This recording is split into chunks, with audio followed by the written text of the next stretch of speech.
Muy buenas tardes a todos, señoras y señores. Bienvenidos a la Matritense. Estamos en una de las conferencias del ciclo de conferencias principal del año, que es el que recorre la historia de la Matritense. Y bueno, esta vez nos toca el siglo XIX. El siglo XIX es uno, yo para mí al menos yo tengo esta imagen igual, uno de los siglos más procelosos de la historia española y de la historia en general, diría yo, ¿no? Y en el caso de la económica matritense, que siempre ha tenido una historia también bastante procelosa, pues en el 19 vamos a adentrarnos para ver, para conocer todos sus avatares. Ya hemos conocido algunas cosas, por ejemplo, la conferencia sobre el Colegio de Sordomudos y en algunos otros, ¿no? Pero digamos, tener la perspectiva completa del siglo es una pieza interesante, ¿no? Así que yo le quiero agradecer al profesor Moral Roncal que nos acompañe, que es uno de los investigadores, historiadores de la Matritense. Bueno, gracias a Fabiola, nuestra archivera, que bueno, todos la conocen, doña Fabiola Zanza. Ella es realmente el espíritu que está detrás de este ciclo de conferencias, en buena parte es Fabiola, porque Fabiola es la que mantiene el contacto con los investigadores, la que conoce de toda la vida a toda esta gente que está dejándose aquí su esfuerzo por conocer a la Matritense. Nos estábamos comentando antes que sigue habiendo huecos en la historia de la Matritense que están sin cubrir. Por ejemplo, comentaba el profesor hace un momento en el reinado de Carlos IV, una parte interesante que está bastante poco estudiada. Entonces, vamos a ver si conseguimos que a partir de este año y a partir de darle más impulso cada vez al archivo, podamos conseguir que se cubran estos huecos que faltan y que sirva este curso que empieza este año específicamente por ser el aniversario, pero que tenemos idea de que siga hacia adelante en los sucesivos años y que se continúe repasando todos los años la historia de la Matritense, pues que surjan investigadores nuevos que quieran cubrir estos huecos en la historia de la sociedad. Y creo que si este curso sirve para eso, pues bienvenido será. Así pues, muchas gracias de nuevo, profesor. Está en su casa, ya lo sabe, y además la conoce sobradamente. Y bueno, le voy a hacer la palabra a nuestra archivera Fabiola para que presente a nuestro ponente de esta tarde debidamente. Fabiola, cuando quieras.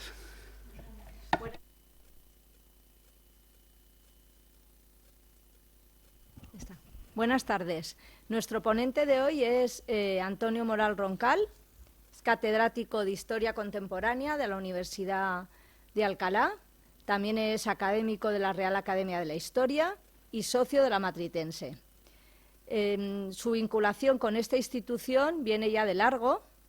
De hecho, yo le conozco desde hace muchos años porque yo empecé en el archivo a trabajar en 1999, hace ya 26 años, y ya entonces él era un veterano investigador aquí. En 1992, la Matritense le concedió el Premio Campomanes de Investigación y en 1994 él leyó su tesis doctoral sobre un tema muy de la Matritense. La tesis doctoral era, perdón, que no me la sé de memoria, el título, Gremios e Ilustración en Madrid, la clase de artes y oficios de la Real Sociedad Económica Matritense, 1775-1808. Bueno, pues desde entonces hasta ahora ha escrito muchísimos artículos sobre temas relacionados con la Matritense, en especial con el siglo XIX, que es el tema que nos ocupa, la conferencia de hoy, y muchos de ellos publicados en nuestra revista Torre de los Lujanes. No quiero dejar pasar el agradecer a Antonio su colaboración en el libro que estamos preparando con muchísima ilusión para conmemorar los 250 años de historia de fundación de la Matritense. Su capítulo versa sobre la innovación tecnológica, sobre el gabinete de máquinas, sobre los esfuerzos que realizó la Matritense en sus inicios por la modernización tecnológica como una manera de contribuir al desarrollo económico y a la prosperidad de España. No me quiero entretener más, prefiero dejar paso al conferenciante, que seguro que nos va a ilustrar con una conferencia sumamente interesante. Muchas gracias.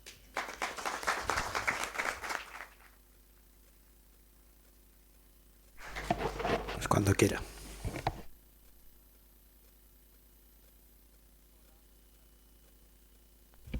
En primer lugar, buenas tardes a todos. Me gustaría agradecerles su presencia aquí, porque con el buen tiempo que hace, pues la verdad es que dan ganas de estar en una terraza tomando una cerveza. Lo comprendo perfectamente. Así que muchas gracias por estar aquí. Muchas gracias a los organizadores de este curso de historia por su amable invitación.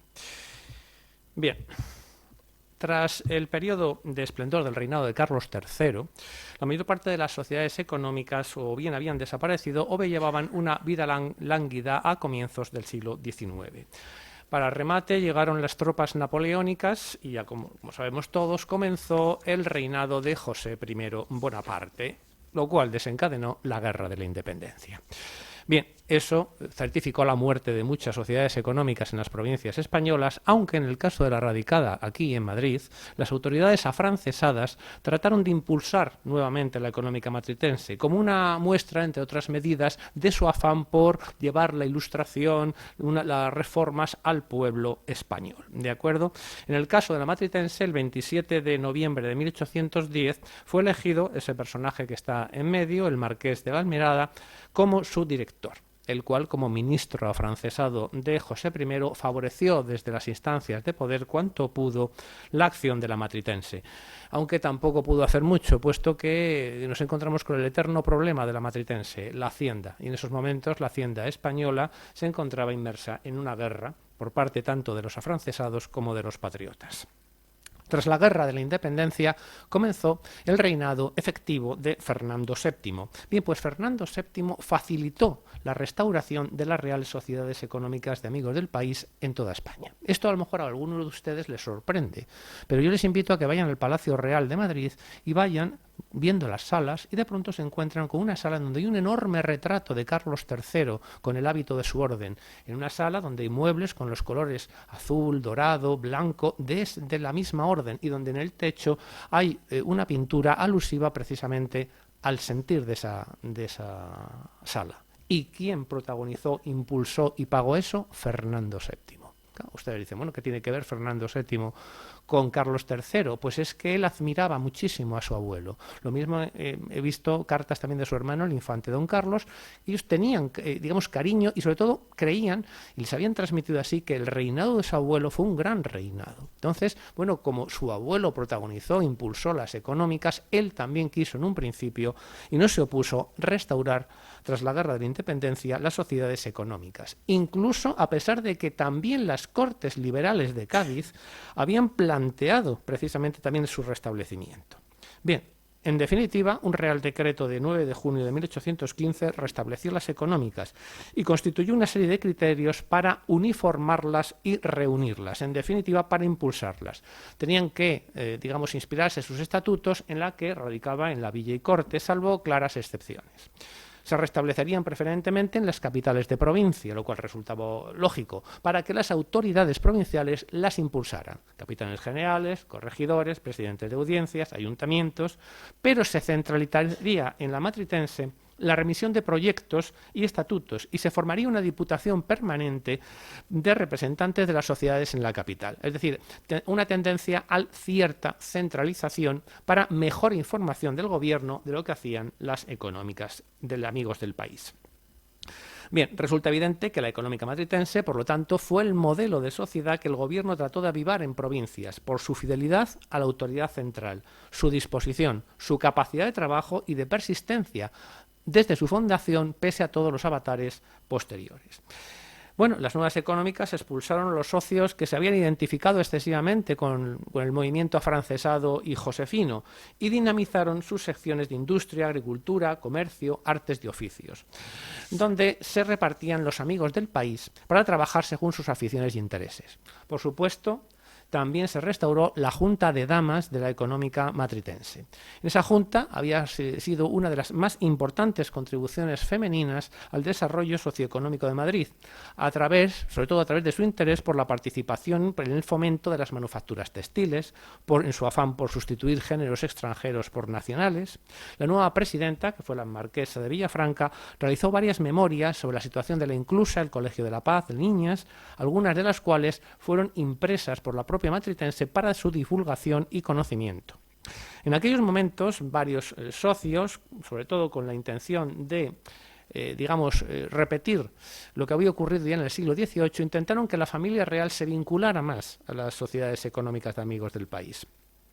Bien, ahí tienen ustedes precisamente el retrato de la marquesa de Villafranca, presidenta de la Junta de Damas, pero también del infante don Francisco de Paula Borbón, al cual la matritense ofreció el título de protector, ¿no? Bueno, también el infante don Carlos fue protector de otra sociedad económica radicada en Castilla. En definitiva, lo que se quería era vincular a la familia real de una manera u otra, para, digamos, otorgarle un prestigio que animara a la gente a asociarse a la económica matritense y al mismo tiempo, por qué no decirlo, el eterno problema de la hacienda, a ver si conseguían que estos infantes, bueno, pues también proporcionaran algo de dinero a las sociedades. Bien, bajo su patrocinio, bajo el patrocinio del infante Francisco de Paula Borbón, la Sociedad Económica Matritense reeditó un tratado general que se llamó Tratado de Agricultura General de Gabriel Alonso de Herrera, del siglo XVI, y que era una pieza básica para todos aquellos que pensaban que era necesario, después de la Guerra de la Independencia, impulsar la economía agropecuaria de España, que ustedes comprenderán necesitada de muchísimos impulsos. Bien, el número de amigos del país, bueno, al principio, claro, era pequeño, pero luego intentó aumentar en esta nueva etapa. Autores de memoriales e informes, inventores de maquinarias, catedráticos, mecánicos, botánicos, profesionales liberales, funcionarios de la Administración Central, militares, artistas, empleados al servicio de la Real Casa. Muchos de ellos van a ingresar como socios en el reinado de Fernando VII. Bien, desde hacía casi un siglo, la racionalización del saber, la extensión de las ideas ilustradas y el aumento de la centralización estatal habían favorecido una cultura oficial en Madrid. Los Borbones habían impulsado las Reales Academias, habían impulsado el Jardín Botánico, habían impulsado el Gabinete de Historia Natural, el Observatorio Astronómico que está en el Retiro, bien, y asociaciones de naturaleza privada, como la Real Sociedad Económica Matritense, que se encarna, que se imbrica en este entramado cultural. Ojo, por cierto, no sé si están ustedes cuenta de que la económica matritense del siglo XVIII fue una de las escasas, por no decir la única, lugar de asociación laica.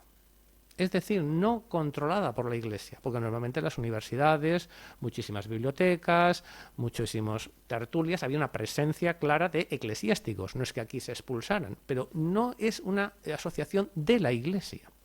Bien, y eso continuó durante el siglo XIX. Bien, lógicamente muchos de los socios estaban entroncados precisamente con estas redes culturales y también favorecieron de una manera o de otra que la matritense también continuara imbricada en la misma. Lógicamente no todos los socios colaboraron en la misma medida e intensidad en las tareas económicas, pero aquellos que lo hicieron supieron desplegar grandes esfuerzos, de forma altruista en la dura época de posguerra. De esta manera, socialmente, las reales sociedades económicas se configuraron como foros reformistas, no liberales, no afrancesados. En la época de restauración del absolutismo esto sería mal visto, pero sí en ese camino medio de recoger la herencia ilustrada, por eso a mí me gusta hablar de tardo-ilustración en estos momentos del siglo XIX, y vehicularla para que abriera un camino reformista en el reinado de Fernando VII. Desde el punto de vista ideológico, la generación, por lo tanto, de puros ilustrados fue sustituida por una nueva generación de socios, digamos, reformistas, tardoilustrados, y poco a poco también empezaron a penetrar discretamente liberales, ¿no? Pero liberales muchas veces moderados, ¿no? Pero que para ellos, digamos, su periodo, digamos, en donde sería más álgido en la matritense sería en el trienio liberal de 1820 a 1823. Bien.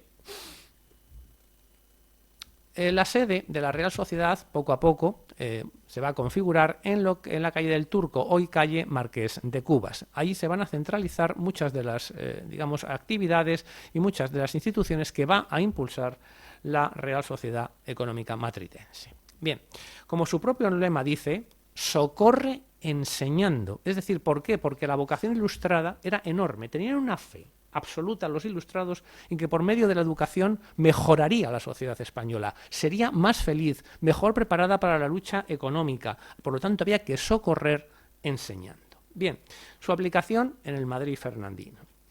Bueno, es que llega un momento en que la élite política fernandina dice, sí, restaurar el absolutismo, pero es que ya nos quedamos ahí.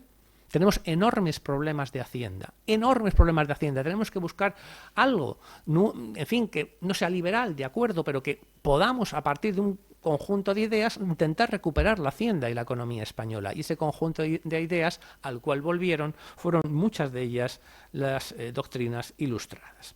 Bien, por eso hubo ministros de Fernando VII que decidieron, como sus antecesores, solicitar información local y apoyo a las sociedades económicas de amigos del país. No obstante, el mayor problema para su restablecimiento y sobre todo pervivencia fue asegurar una dotación económica, lo de siempre, que les asentara definitivamente, pues las donaciones particulares y las cuotas de los socios muchas veces no eran lo suficiente como para realizar grandes actividades, ¿no? El Colegio de Sordomudos de Madrid fue una de las creaciones que logró mantener los amigos del país en aquellos azarosos años. Fundado bajo principios católicos e ilustrados en 1805, el Colegio de Sordomudos se reinstaló en la calle del Turco en 1814. Por ejemplo, ahí también tenemos precisamente el reglamento de sordomudos, el abecedario, en fin, un impulso a personas que necesitaban de la ayuda y que precisamente se las socorría enseñándolas. Al mismo tiempo, también hubo otra institución que, bajo el amparo de los amigos del país, trató de impulsarse. Fue la Cátedra de Economía Política. De nuevo, socorre enseñando. Inaugurada el 7 de enero de 1814 con un discurso del subdirector, Francisco López de Olavarrieta, en una de las salas de la casa que hemos estado viendo en la calle del Turco. La cátedra atravesó por varias vicisitudes, incluso por alguna clausura, aunque al final se reabrió en 1819. En las explicaciones de la cátedra, el gobierno autorizó que este libro, Tratado de Economía Política de Juan Bautista Say, fuera traducido, fuera manual de la enseñanza, y además este tratado había sido traducido por un socio de la Económica Matritense, el zoólogo y veterinario Agustín Pascual García. De tal manera que también la Matritense se preocupa por la divulgación de obras extranjeras en España, ¿no? O sea, esto también es algo que es notable. Otra de las creaciones de la Sociedad Económica Matritense, que seguramente conocen, es la Escuela de Taquigrafía. Cerrada desde la época de la Guerra de la Independencia, volvió a funcionar un poco durante el gobierno josefino, pero en España el principal introductor había sido uno de los socios de la Matritense, Francisco de Paula Martí, que adaptó a la lengua castellana el sistema de Taylor, publicando en 1808 su obra más famosa, que la tienen también ahí, Estenografía o arte de escribir abreviado, siguiendo la palabra de un orador o la conversación viva de dos o más personas y concluyendo al mismo tiempo. Como ven ustedes, en el siglo XIX los títulos eran enormes, eran larguísimos, pero era así, ¿no? Todo lo contrario que ahora.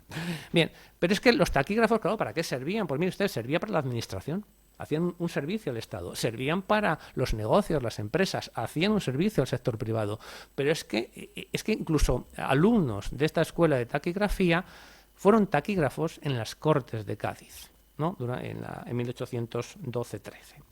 Bien, un nuevo centro también docente fue la Escuela de Dibujo y Adorno y Disecado de Animales del socio Salvador Duchesne du Principe, que también trabajaba para la Casa Real. Dirigió personalmente este establecimiento, ubicado en los locales de la calle del Turco. El director decidió que 6 plazas se ofertarían como gratuitas para sordomudos e hijos de artesanos pobres. Como ven ustedes, siempre esa vocación social de la Matritense. Paralelamente a estos establecimientos, la Económica Matritense patrocinó también la creación de 6 cátedras de agricultura en varias ciudades españolas, ¿no? Pues claro, la verdad es que España seguía siendo un reino fundamentalmente de base agropecuaria, bastante deteriorada por la guerra. Al mismo tiempo, la necesidad de reformar el campo español había sido ya defendida por las económicas matritenses desde los tiempos de Carlos III. El gobierno de Fernando VII encargó a la corporación lo concerniente al plan de enseñanzas, el reglamento, la vigilancia de las mismas. El proceso de creación de cátedras en España fue paralelo al, que se produce en Europa. Pues en 1810 se funda la primera escuela superior de agronomía en Alemania, llamada de Tair, y la segunda fue creada y dirigida por el húngaro Samuel Tessedik en Gijón. El impulso de la Matritense fue aprobado por la Corona, que el 31 de enero de 1815 dispuso la creación de 6 cátedras de agricultura teórica y práctica en las 2 Castillas, Andalucía Extremadura, Galicia y León, zonas agrarias. Sin embargo, la mayor parte de las cátedras languidecieron al poco tiempo. ¿Por qué? Por lo de siempre. Falta de recursos económicos, retraso en el salario de los profesores, así no se puede. Ya lo dijo Napoleón, ¿qué necesito yo para hacer la guerra? 3 cosas. Dinero, dinero y dinero. Y para hacer la guerra a la pobreza, pues ocurre igual. Dinero, dinero y dinero.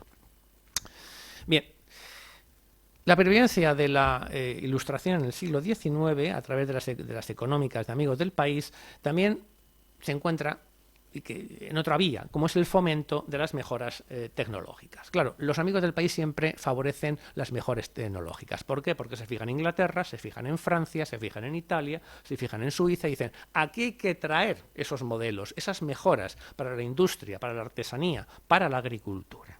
Entonces, comenzaron a llegar memoriales, cartas, donde numerosos inventores y maquinistas exponían sus adelantos, solicitando el reconocimiento oficial de la sociedad y su ayuda para poder realizar al menos un diseño. En caso de no poder obtener dinero, los Amigos del País, bueno, pues les rogaban su apoyo ante las autoridades, una recomendación ante el gobierno. Ya saben ustedes lo que es la cultura de la recomendación en este país, ¿no? Y más antes, ¿no? Fundamental. Entonces, que te recomendara la económica matritense, oye, esto también era importante a la hora de pedir al rey, a la corona, a un consejo que sufragara su modelo. En su mayoría estos autores eran artesanos o mecánicos, emprendedores que intentaron mejorar herramientas y maquinarias gracias a la experiencia que les había proporcionado su práctica. Al no solicitar un privilegio de patente, reconocían implícitamente que se trataba de una mejora sustancial, pero no de una invención total. Pero oiga, mire, es que las mejoras muchas veces ayudan bastante. Si en muchos casos estas máquinas de herramienta no representaban más que la mecanización de los métodos de trabajo tradicional de los artesanos, proporcionaban en cambio mayor precisión. Y a medida que el metal sustituía a la madera, mayor fuerza. Un ejemplo, el tornillo. No señora, no. El tornillo no. Un torno pequeño. Es decir, un torno para los mecánicos, un torno para los relojeros, un torno pequeño, ¿no? Pero que sirviera de alguna manera, ¿no?, a determinados artistas y artesanos en una fase de construcción de algún producto. Claro, la importancia de estas conexiones entre la artesanía tradicional mejorada y la nueva tecnología desarrollada por la revolución industrial a través de estas máquinas herramientas es necesario muchas veces definirla, subrayarla y concederle importancia. Los Amigos del País también intentaron fomentar otros avances tecnológicos, agrícolas e industriales por medio de la política de premios. ¿De acuerdo? Eso también lo habían hecho en el siglo XVIII, porque el propio conde de Campomanes había en sus discursos impulsado esta política. Oiga, hay que premiar a la gente que hace una mejora para la economía española, ¿no? Hay que rectificar a quienes optimizan procesos productivos, descubren plantas capaces de hilarse o de reducirse a tintes, mostraran habilidades notables en el desarrollo de un oficio, con el fin de que fuera emulado por sus compañeros, ¿no? En este sentido, a partir de 1815, se pretende activar la producción haciendo de los premiados paradigmas a imitar. Bien, lograron que su interés por el avance de los productos y técnicas de fabricación fuera conocido ampliamente, de manera que las económicas recibieron numerosas muestras enviadas por fabricantes, artesanos, agricultores, particulares, muestras de tejidos, muestras de tintes, muestras de determinadas formas realizadas por carpinteros, demandando la concesión de algún premio que luego colocaban, o de alguna concesión que luego colocaban en su taller. Ya saben ustedes la importancia del prestigio, ¿no?, en la sociedad. Bueno, hoy y entonces igual, ¿no? Esto me lo ha dado la económica matritense, he ganado un premio. Esto también hacía que mucha gente valorara más el trabajo de ese taller, de ese obrador.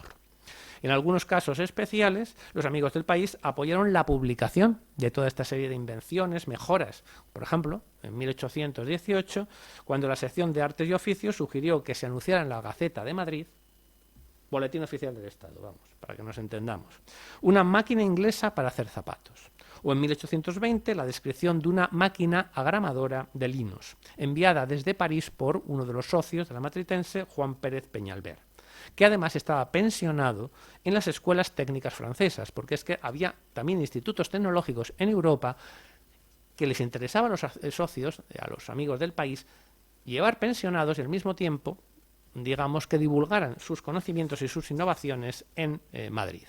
Por ejemplo, es que querían que, y hay algún texto y algún informe sobre ello, que las invenciones y herramientas que se estudiaban, por ejemplo, ahí ven ustedes en el Instituto Politécnico de Viena o en el Conservatorio Real de París, bueno, pues precisamente se impulsaran, se copiaran, se conocieran en España, ¿no?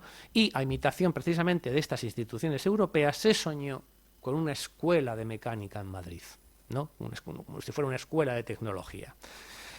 Bien, y claro, es que desde sus inicios lo habían intentado, ¿no? Un centro de enseñanza, de creación de máquinas e instrumentos para el desarrollo de la economía.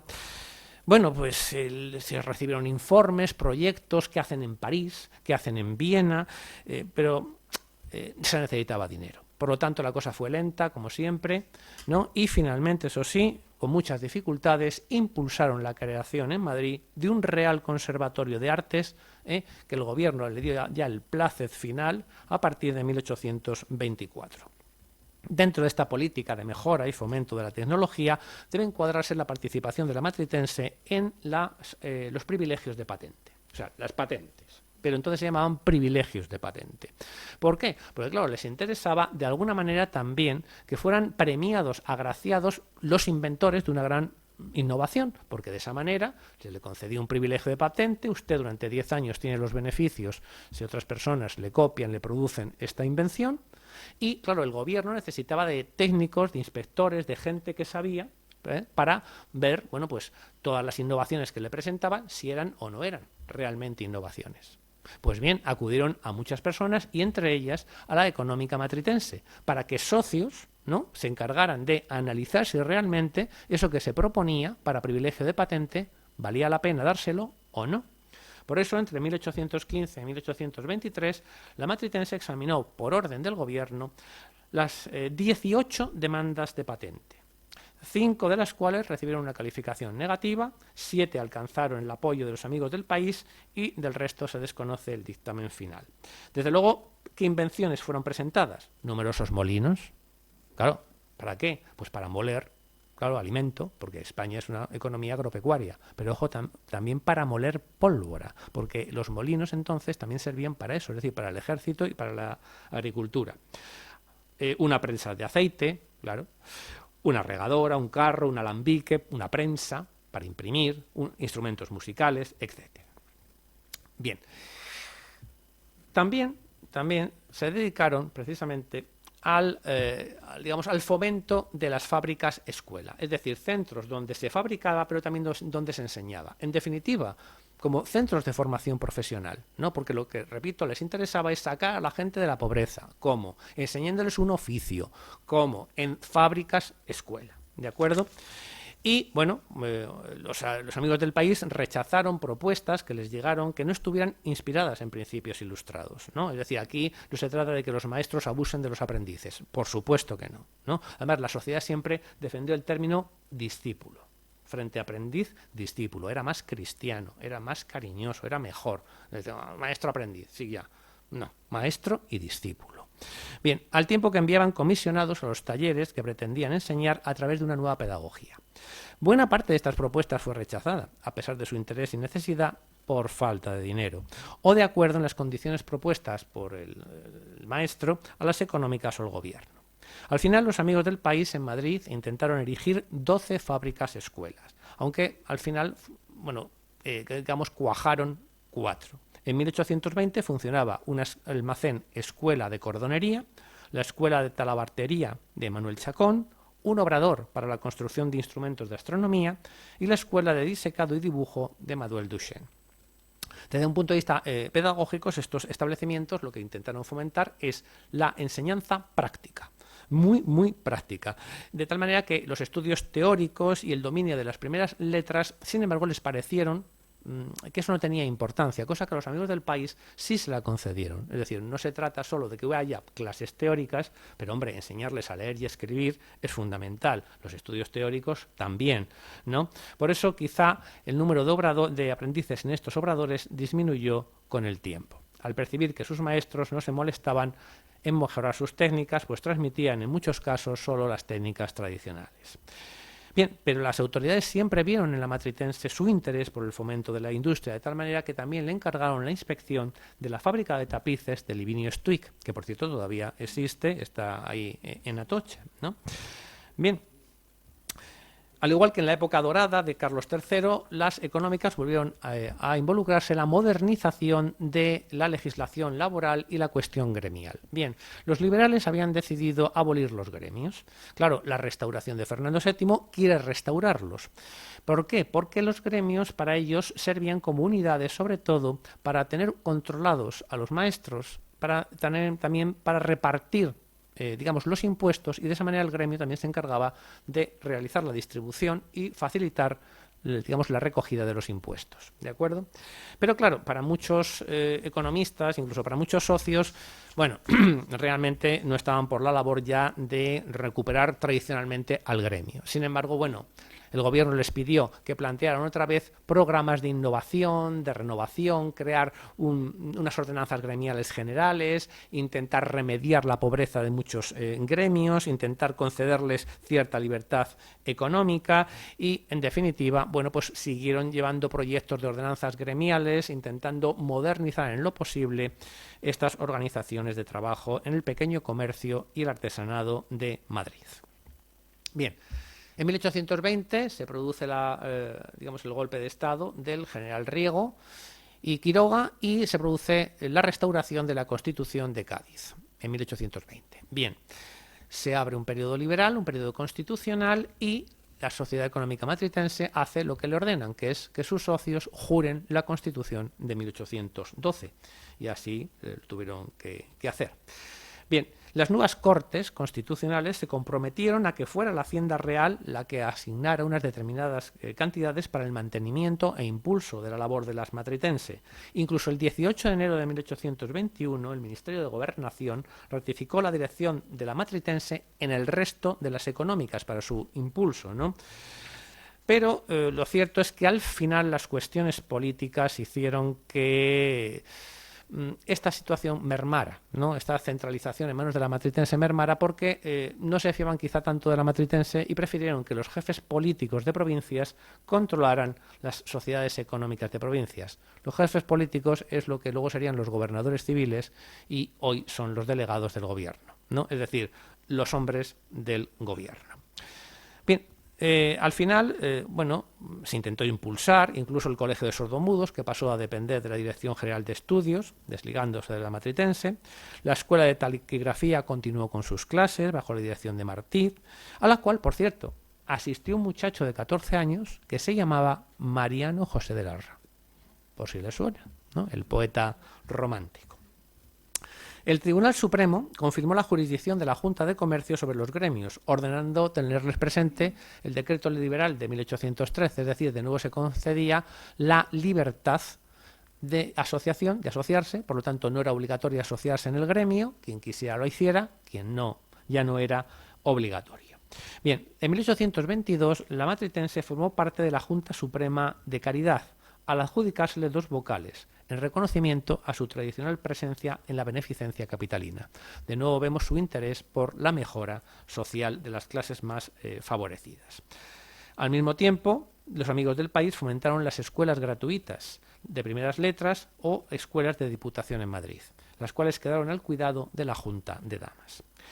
Pero desapareció el trienio liberal. Se restauró otra vez el orden del absolutismo y claro, esto fue un choque quizá para las económicas y un corregidor de Madrid, quizá con excesivo celo, Joaquín Lorenzo Mozo, yo creo que más bien por ignorancia, se presentó en una junta de la matritense instando a su presidente provisional, Antonio Sandalio de Arias, a disolver la reunión si no era regido por él.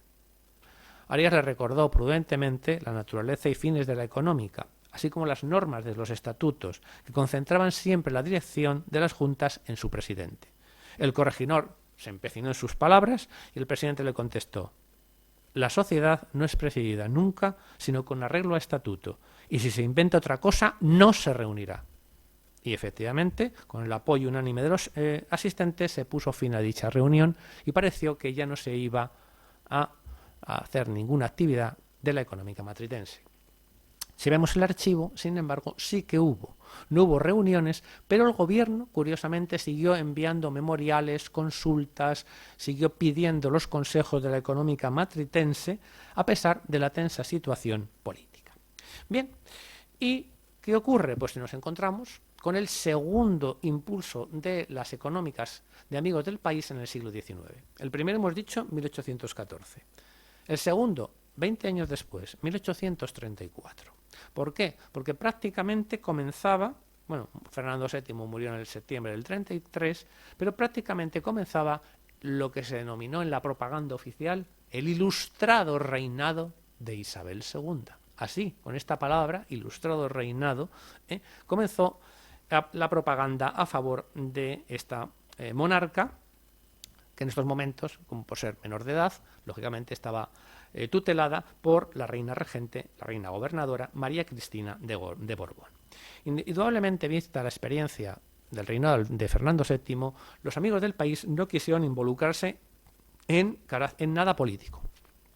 Y es muy curioso porque yo aquí vine a ver qué pasó, porque entre el 33 y el 40 en España ocurre la Primera Guerra Carlista, y entonces vine aquí a buscar información sobre cómo esto impactó. No se encuentra absolutamente nada. Parece como que en España no hay guerra carlista de 7 años, porque es un ejemplo de que vamos a intentar no involucrarnos en esta guerra terrible de 7 años que está obligando a la gente a definirse. Tú eres carlista, tú eres isabelino. Vamos a intentar trabajar y concentrarnos en lo que nos interesa y hacer como que la guerra no existía. Impulsaron el Ateneo de Madrid en 1835, ¿no? Y indudablemente intentaron buscar más, subvenciones de este nuevo Estado, porque precisamente ahora, aprovechando el cambio de reinado, pues no lo de siempre, que nos apoyen, pero no solamente de palabra, con el apoyo de la regente, que esas sociedades económicas de Amigos del País también ayuden a, el ilustrado reinado de Isabel II. Pero desde luego queda claro que no fueron nidos de conspiración política, ¿eh? O sea, aquí nidos de masonería, no.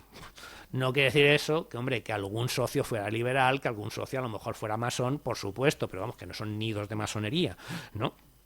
Que no se trata de eso, ¿no? Bien. Como se había comprobado, la vida de las económicas, que habían logrado sobrevivir incluso hasta estos tiempos, se basaba en 3 factores. Tolerancia del poder político, por lo tanto había que buscarlo. Una financiación regular, el eterno problema. Y una asociación amplia, es decir, había que abrirse a la sociedad, coger socios y por lo menos de ahí, que participara más gente, que la labor de la matritense tuviera mayor repercusión social y el dinero de las cuotas, que nunca viene mal. Bien, a partir de 1834, ¿cuáles son las principales líneas de actuación? El meritorio fomento de la educación especial. Por ejemplo, Colegio de Sordomudos, hasta su definitiva asunción por la Administración Central, volvió otra vez a encargarse la matritense oficialmente de este restablecimiento por Real Orden de 3 de abril de 1835, introduciendo mejoras y ampliaciones como el acogimiento de sordomudas, admitiendo alumnos externos, perfeccionando y aumentando las enseñanzas. Se estableció el Colegio de Ciegos, impulsado también por la sociedad, el 20 de febrero de 1842 en el edificio social de la calle del Turco, hasta que en 1852 ambos centros fueron asumidos y dirigidos por el Estado. B. El impulso de la formación científica y técnica, su tradición. Se crearon más cátedras de economía política, que fue asumida por la Dirección General de Estudios, así como la cátedra de taquigrafía, que al final, en 1844, se encuentran refundidas en la Universidad de Madrid. Aunque la sociedad no por ello renunció a estas enseñanzas de economía política y de taquigrafía en sus propios locales. Más tarde, la Cátedra de Legislación Industrial, 1834, la de Fisiología y Patología de los Vegetales con aplicación a Medicina y Agricultura, la Cátedra de Paleografía y Diplomática. Y ustedes me dicen, ¿y esto por qué? Pues mire, porque es que en estos años empieza a construirse Estado liberal, necesitan estas cátedras y sobre todo, ¿por qué paleografía y diplomática? Porque se produce la desamortización y la desvinculación. ¿Qué ocurre? Que se necesita leer documentos antiguos de monasterios, de linajes, para saber, cuáles son las propiedades, cuáles son los lindes, hasta dónde llegan, quién se lo dio, cómo se lo dio. Entonces es necesario leer documentos antiguos. Y precisamente por esto, por la desvinculación y la desamortización, entroncamos esta cátedra de paleografía y diplomática, ¿no? que en 1845 la cátedra fue incorporada a los estudios universitarios con carácter definitivo. Es decir, como ven ustedes, la Matritense impulsa cosas que luego el propio Estado asume, ¿no? Es un éxito en este sentido. Entre 1851 y 1854 funcionó la Cátedra de Estadística y entre el 51 y el 58 la del Sistema Métrico Decimal. Y dice usted, ¿y esto por qué? Pues porque es el nuevo sistema de pesas y medidas establecido en 1849 y, por lo tanto, había que darlo a conocer a la gente. ¿Cómo? Lo de siempre, socorre enseñando. ¿De acuerdo? Bien. C. Preocupación por el impulso rural, lo de siempre, y la formación profesional del campesinado, a través de premios, de concursos, elevando el mérito. Tengan ustedes en cuenta que durante el siglo XIX España pierde las Américas, pierde el comercio americano. Eso es un choque con la economía española. Pero la población española crece. Hay que alimentarla. Claro, entonces, ¿qué ocurre? Que hay que impulsar la agricultura, hay que impulsar el comercio, hay que sacar más producción. Entonces, es necesario también animar a una mejora tecnológica y una mejora de las semillas, de todo lo que es la revolución agraria europea, intentar divulgarla por España. Difusión de nuevas herramientas hidráulicas, por ejemplo, para moler trigo, mejoramiento de riegos, de conocimiento de abonos que hay en Europa, divulgar nuevos métodos de cultivo, patrocinar exposiciones de vinos, flores y frutos. Dicen, hombre, esto sí, porque es que de esa manera se da a conocer la calidad de los mejores productos, se dan premios, se fomenta, el comercio, la divulgación de los buenos, de las buenas maneras de llegar a la calidad mejor del producto. Incluso proyectaron un museo agronómico, ¿no? Fue un proyecto que quedó al final en nada, ¿no? Pero impulsan cartillas, lo que llaman cartillas pecuarias y bibliografía para la ganadería, para impulsar, mejoras ganaderas. Escuelas de primeras letras, tan necesarias, ¿no? Por medio de la Ley de Beneficencia de 1836 se volvió a encargar a la Junta de Damas de la Económica Matritense la vigilancia y tutoría de centros educativos. 2 años más tarde, la dirección del Colegio Nacional de Huérfanas de la Unión, que estuvo bajo su inspección. Varios socios participaron en la fundación de la sociedad para propagar y mejorar la educación del pueblo. Es decir, siempre esto es clave, ¿no? Mejorar la educación. Es que es absolutamente claro porque así se piensa que se mejorará, la economía, se mejorará la participación política, se calmará y se entenderá mucho mejor la construcción del Estado contemporáneo. Fomento de escuelas de párvulos, edición de libros de textos baratos, ¿no? Bien, la sociedad también estuvo encargada durante una serie de años del Colegio de Niños Desamparados y la Junta de Damas regentó el Colegio de Educación para Muchachas y edificios anexos de la Inclusa como el Colegio de la Paz, el Asilo, la Casa de Maternidad, dependientes de la Inclusa, también las socias de la Matritense, las damas de la Matritense, impulsan su presencia. Hay que tener en cuenta una cosa, el concepto de mujer de aquella época era ligadas siempre a tareas educativas, como en la familia, a tareas, de alimentar, como en la familia, dar alimento, dar educación, promoverla en este sentido. Si quieren salir del hogar a la esfera pública, tiene que ser una derivación de estas misiones, de este concepto, ¿no? Por lo tanto, es lógico entroncar estas actividades de las damas de la Matritense con el concepto que se tenía de mujer en aquella época. Al mismo tiempo, la Junta de Damas de Honor y Mérito publicó apelaciones a la limosna, lideraron el impulso de la beneficencia. En 1851, damas de la Matritense son nombradas delegadas del gobierno en establecimientos de asistencia y educación femenina. En 1853, un Real Decreto encarga a la Junta la creación y gestión de asilos para párvulos, impulsando de esta manera también la educación femenina desde otros ámbitos. Además, se continuó enviando numerosos informes, memoriales, consultas, proyectos a los gobiernos liberales y a sus respectivos ministerios y organismos de la administración. Y, por supuesto, participar en el apoyo a la industrialización, favoreciendo la acumulación de capital, impulsando las cajas de ahorro y montes de piedad en España, por ejemplo.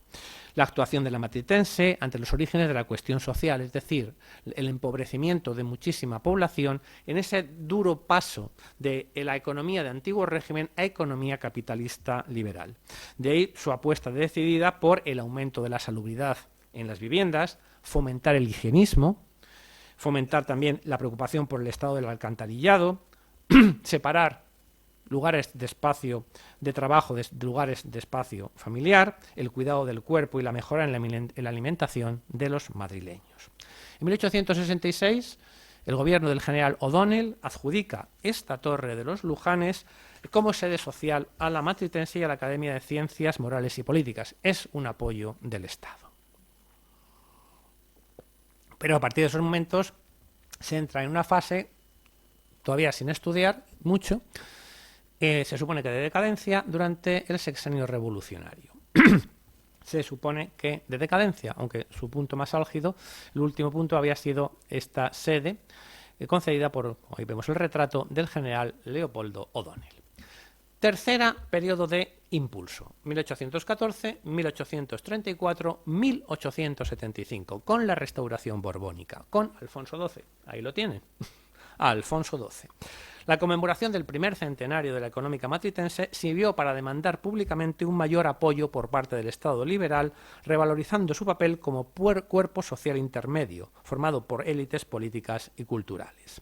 Bien, los tres factores necesarios, los recuerdo, para la estabilidad de las económicas, intentaron volver a conseguirlos. Primero, no solo tolerancia, sino apoyo del poder político. El nuevo monarca preside las celebraciones, para los cuales fueron cedidos los salones del Senado. Al mismo tiempo, en 8 de febrero de 1877, ley de elección de senadores. Las reales sociedades económicas de amigos del país pueden elegir 5 escaños de senador. Por lo tanto, se las equipara con las reales academias y las universidades. C. Una financiación regular. La Casa Real continúa su dotación de 3.000 reales anuales. Al mismo tiempo, ingresos de la Matritense en estos momentos venían de las cuotas mensuales de los socios, son 60.000 reales. Hay que añadir intereses de ciertos títulos de deuda pública, 220.000 reales, el 1%, y todo ello sumaba 65.100 reales. ¿no? Y una asociación amplia. De ahí que la familia real se hiciera socio, participara, intentara impulsar que efectivamente llegara más gente de de los notables de Madrid aquí, a la Matritense. Y claro, lógicamente también hay una cosa que hay que decir: la atracción de los 5 puestos en el Senado también atrae a gente.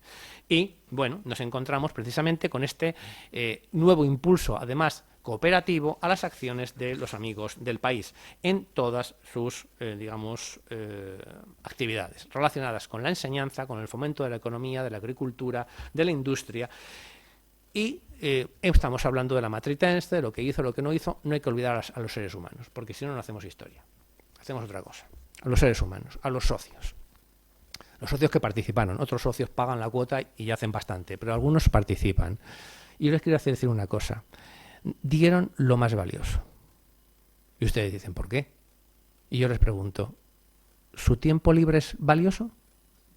Es muy valioso, ¿eh? No hay que perderlo en tonterías, ¿eh? Es mi tiempo libre, ¿eh? Yo bastante tengo con trabajar.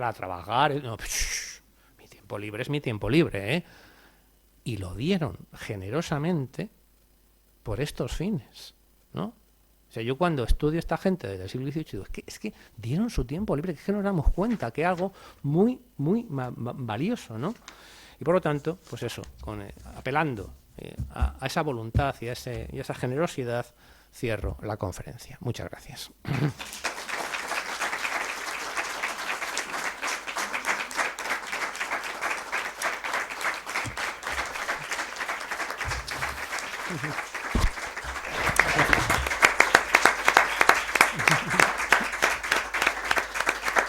Muchas gracias. Bueno, muchas gracias, profesor Moral Roncal. La verdad es que yo sigo reiterando mi sorpresa. Bueno, mi sorpresa no. Todos los que estamos aquí somos conscientes de ello, pero ¿no les parece que esto que hemos oído se parece bastante a la situación que tenemos ahora? Enormemente parecido, tanto en las dificultades económicas como en el tiempo libre que emplean sus socios, como en el no meternos en política con las consecuencias que ello trae. Creo que la Matritense, en esto me congratulo, que sigue siendo o sigue conservando este espíritu del 19. Creo que en eso podemos estar contentos, por lo menos. Bueno, yo la verdad que me ha encantado la conferencia, muchísimas gracias. Hemos aprendido muchísimas cosas, además. Algunos detalles, me he dejado el boli y no me he apuntado los detalles, pero ha habido algún detalle interesante. Pero seguro que ahora va a salir entre el público, así que adelante, cuando quieran. Turno de preguntas o observaciones. Tenemos por aquí y luego Silvia. Sí, no. Primero mi enhorabuena y mi satisfacción. He disfrutado enormemente escucharla, enormemente, porque nos han contado cosas muy interesantes y para mí de modo muy especial. Yo soy de esta casa y por tanto me conocen pues casi todos y saben que soy un agrarista, ingeniero agrónomo, economista, catedrático de economía y me he dedicado mucho a la agricultura, como se puede imaginar, y tengo mucho publicado sobre Sandalio de Arias, sobre Jovellanos, Me ha interesado por eso mucho todas las referencias, que ha hecho muchas, porque claro, la agricultura en aquel momento era muy importante. El siglo XIX la población crece casi en 5 millones de personas, hay que alimentarla, estamos en plena guerra de la independencia, los hombres o están en guerra o están trabajando, en fin, hay muchas dificultades, todo eso está ahí. Pero he echado de menos una diapositiva que sería la diapositiva de el esfuerzo que se hace durante el reinado de Isabel II para crear las escuelas de ingenieros. Eso se copia del extranjero. Se copia del extranjero. Pero en 1855 se crea la Escuela de Ingenieros Agrónomos en Aranjuez, que inmediatamente se traslada a Madrid. Pero unos años antes se había creado la de Ingenieros de Caminos y también la de Montes. Y todo eso, como digo, se está copiando de fuera. Y son esas ingenierías las que de algún modo empujan la economía del XIX, pero sobre todo la preparan para el siglo XX. Y a mí me parece que esa es una parte interesante que habría quizá que exponerla con mayor énfasis por lo que tuvo de importancia en su momento y por lo que ha dejado después. Fabiola me ha ayudado a mí muchísimo. El archivo de esta casa, muchas de las cosas que sé las sé gracias a ella, por descontado, porque me ha proporcionado mucha información. Pero, por ejemplo, me costó mucho encontrar los 2 primeros libros que publicó el primer catedrático que hubo en la primera escuela de ingenieros agrónomos sobre economía agraria, que se llamaba Genaro Morquecho. Bueno, personaje muy importante de principios del siglo. Y gracias a información que Fabiola me aportó, pues pude conseguirlo. Lo digo esto porque yo le voy a mandar todo lo que tengo sobre temas del 19 relacionados con la agricultura y con Sandalio de Arias y Jovellanos, etcétera, porque me parece que es, y le agradezco mucho que lo haya ido fotografiando, digamos, y exponiéndolo a lo largo de la intervención, porque me ha resultado interesantísimo. Muchas gracias. Muchísimas gracias por su contribución, y la verdad es que hay tantas cosas aquí por estudiar en la económica matritense, porque esto, bueno, es que me pararon la restauración, pero es que realmente el reinado de Isabel II es que es tan rico y sin embargo no está estudiado. Tan solo la Junta de Damas, por mi querida discípula que vale muchísimo, Concha Skrig, que ha presentado su tesis doctoral sobre la participación de la Junta de Damas en la asistencia y la beneficencia de Madrid, ¿no? Pero es que todo lo que usted dice, la sección de industria, por ejemplo, no está estudiada aquí, ¿no? Yo me encargué de la de artes y oficios entre el siglo XVIII y XIX, pero aquí hay secciones, la de agricultura del siglo XIX, que merecen estudios, tesis doctorales, investigaciones, porque queda mucho por saber, ¿no? Y sobre todo el papel que tuvo la matritense en eso. O, por ejemplo, los senadores de la matritense que envían, ¿no? ¿Qué hacen en el Senado? Por ejemplo, ¿no? Cuando hay temas relacionados con la agricultura y la economía, ¿qué hacen? ¿Qué impulsan? ¿Qué ideas tienen? Es que esto es una historia fascinante, lo que faltan es investigadores. Y personajes, por ejemplo, como Jovellanos, que presidió esta casa, igual que Sandalio de Arias, que también la presidió, pero Jovellanos, su informe sobre la ley agraria, claro, es algo absolutamente excepcional como documento, no solo sobre temas agrarios. Él utiliza una palabra muy singular, que es la palabra estorbos, los estorbos frente a la economía española. Bueno, pues tú decías, podíamos comparar las cosas con el momento actual. Una de las cosas que podíamos hacer ahora es ver qué estorbos tenemos en la vida española frente a muchas cosas. Eso fue lo que hizo Jovellanos y habría que volverlo a hacer ahora. No sé si es una cosa abarcable hoy en día, francamente. No sé, que no me atrevo a hacerlo. Pero bueno, pero la verdad es que congratula bastante, ¿no? El hecho de que, por ejemplo, también en aquella época, a pesar de que tenían un contacto más directo con el poder que el que tenemos ahora, y seguían teniendo problemas económicos, esto por lo menos, en fin.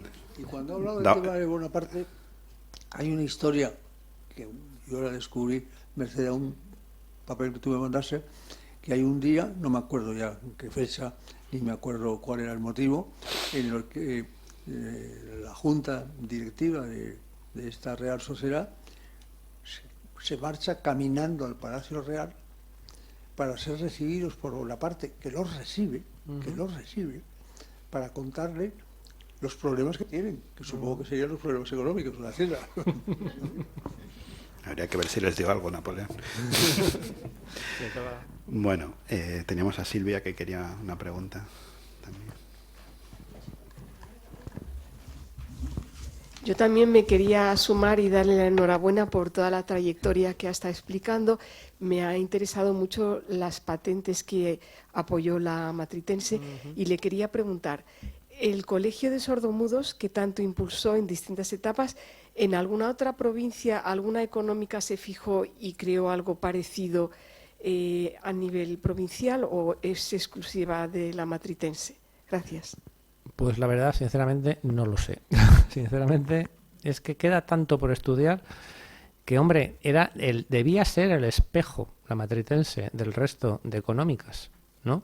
Porque debía ser así, porque precisamente todas las económicas se impulsan, ¿no? Pero vamos, de todas maneras, si en la sala hay alguien que sabe, que responda, por favor, que aquí no nos dejemos en la ignorancia a esta señora. Tenemos en la sala al profesor Palomares, que no sé si nos quiere decir algo. Es el mayor especialista en este tema en concreto.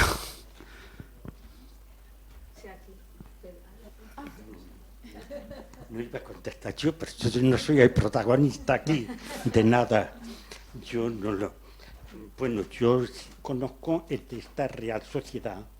Hubo otras, pero a lo largo del siglo XIX, que sobre todo determinados profesores se pusieron en contacto con las correspondientes sociedades económicas, por ejemplo, las de Zaragoza. El Colegio de Zaragoza tiene cierto influjo y cierto apoyo, incluso a lo mejor de Burgos. Es decir, que hay a lo largo del siglo XIX más, pero prácticamente hasta, yo diría que hasta la restauración, un poco antes, 1870 por ahí, no hay más. Aparte del de Barcelona, que también hay una parte de la económica, pero no, es el municipio. Yo, sí, aprovechando eso, sí quería hacerle una sugerencia. No es ninguna pregunta, porque dentro del conjunto estaba aquí. He visto unas ilustraciones que me han descolocado. Las primeras, de la época fernandina. Antes. Cuando usted ha hecho referencia al Colegio Sordo, yo, perdón, porque es que no la he visto bien, se refiere el reglamento, ¿a qué reglamento? Al del 27... El Colegio de Sordomudos, aprobado por Su Majestad, de 1804, ahí pone 1804 la... 1804, el de 1804, ese, claro, eso de alguna manera choca con lo que ha puesto usted. ¿El otro? El reglamento del 1804, es de 1804, el primer reglamento. Efectivamente, es de la época de Carlos IV, no de la época fernandina, más sorprendido. Es que no he encontrado la imagen. Luego después hay otro en el 1818 con Don Tiburcio Hernández. Sí, pero yo no he encontrado pero la bueno, imagen. a lo que iba. Me ha descolocado mucho. Ya sé que quería usted hablar del Colegio Sordo, lo sé. Pero eso descoloca mucho porque este reglamento, con eso que está viendo usted, no tiene ni pie ni cabeza. Porque el primer reglamento tiene una orientación francesa, la lengua de signo. Y esto es ese ABC, ese alfabeto demostrativo, es del 1620, de Juan Pablo Bornet.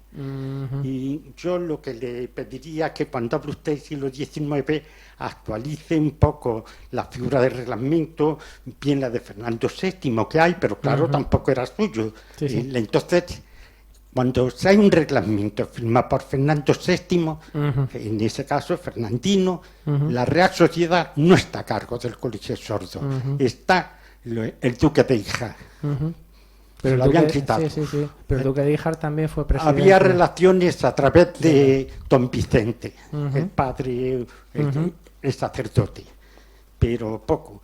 Entonces, el ABC, que para tener más referencias sordos, yo le sugería a usted que pusiera, por ejemplo, el alfabeto manual de don Tiburcio Hernández, Muy bien. que colaboró don Francisco de Paula. Vale. Don Francisco de Paula de taquigrafía, Estupendo. colaboró con don Tiburcio Hernández, hizo su ABC, que es más significativo de esa época. Pues muchas gracias. Yo es que me ha descolocado un poco poner un alfabeto Carlos IV Claro. con un ABC del Sí. siglo XVII. Es lo que pasa cuando buscas estamos imágenes hablando. en internet. Y eso no tiene nada, un reglamento con ese alfabeto, eso es un poco contradictorio, nada más. Muy bien. Muchas gracias, hombre. Si aquí Socorro enseñando, hace usted muy bien. Hombre, para ilustrar el colegio de sordomudos, creo que todos los demás, ninguno hemos visto nada, ninguna anomalía.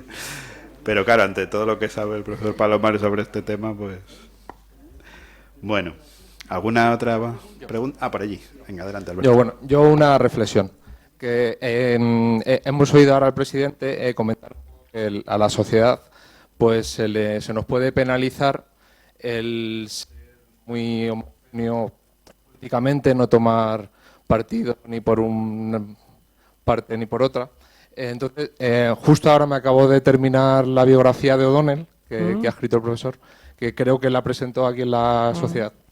Me ha encantado, le doy la enhorabuena. Gracias. Entonces, la reflexión, he leído en esa biografía que como O'Donnell crea la Unión Liberal, justo en una época muy polarizada, muy politizada, él lo que quiere es juntar las dos facciones, y entonces por eso premia a la económica, porque es un lugar de reunión de los intelectuales de un lado y de otro, y justo le premia por esa homogeneidad que tiene política y bueno, pues la reflexión de ojalá vuelvan tiempos iguales otra vez y que nos beneficien.